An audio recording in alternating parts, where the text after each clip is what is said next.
Sasha-Lee Olivier, wat in 2019 eerste prinses in die Mejuffrou Suid-Afrika kompetisie was, het in Januarie die jaar amptelik die Mejuffrou Suid-Afrika kroon by kykNET toen sy oorgeneem.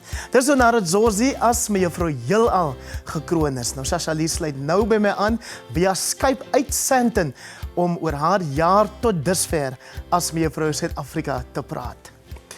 Hallo Sasha-Lee, baie welkom by KLOP. Thank you so much for having me. So, 'n mens neem deel aan die Juffrou Suid-Afrika kompetisie, dan word jy gekroon as die eerste prinses en nie lang daarna nie, dan hoor jy the crown is being handed to you. Yeah. You know, when they said 2020, the year of plenty, they weren't lying. It was very much a matter of destiny delayed and not destiny denied for me.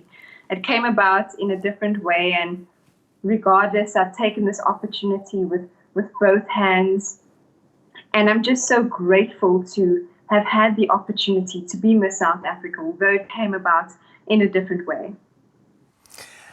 En dit het nie net in 'n anderste manier vir jou gebeur nie, maar daar het ook toe nou hierdie ding gebeur met die naam COVID-19, wat beteken dit, jou Mejuffrou Suid-Afrika Termyn is heel wat anders as wat enigiemand voor jou ervaar het. And you know, like in moments like this, you want to be like, can't you just read the room? I've just gotten this opportunity. And I was a little bit disappointed, but I think in all of this, it's just shown how much strength I have, because I've just, I've adapted. I think we've all had to adapt because the opportunity costs are just too high. It's not about going to events now. It's about,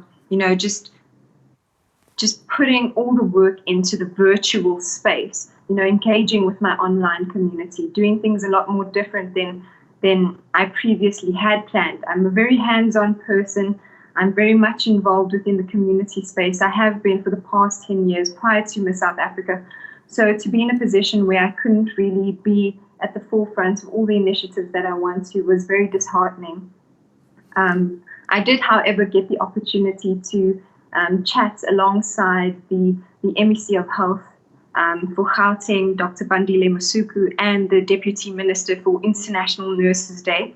It was my first event after about 2 months of, lockdown. And it was just a really good opportunity to thank those members who are on the front line. En dan is jy ook besig met jou eie It's Not Your Fault campaign. Yeah, I have been busy with it, not in the way that I used to prior to the lockdown, unfortunately. Hashtag It's Not Your Fault requires a lot of work on the ground. However, we have just been trying our best to raise the money necessary to contribute towards the Rape Comfort Pack.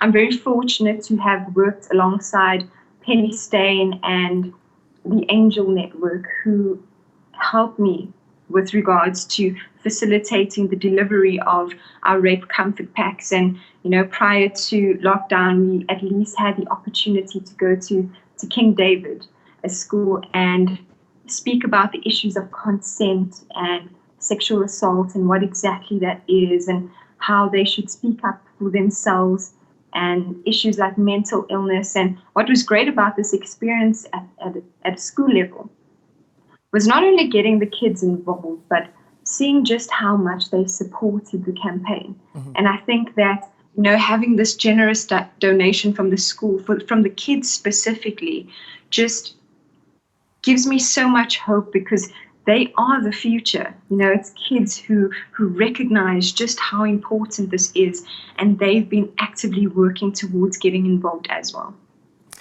Ons het nog net so 1 minuut oor Sasha-Lee, maar ek wil hê jy moet iets sê oor vir aspiring Juffrou Suid-Afrika deelnemers oor die gevare van iets soos social media as jy, wanneer jy jonk is, goeders post wat jou kan inhaal op die ouens, soos wat ons nou sien met Bianca wat ook wou deelgeneem het en met Zosie self gebeur het. I think, in instances like this, we need to trust the process and the organization that's handling this. It's very much in the hands of capable individuals to really critically analyze what exactly happened in both of these occurrences. There's a multitude of factors that come into play.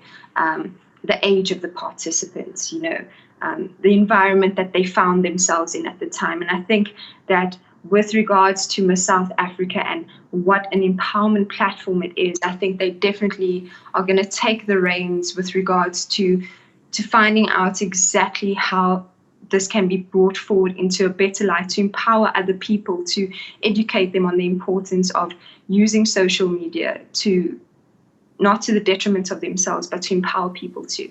En baie dankie dat jy vanaand jou tyd met ons gedeel het hier op KLOP.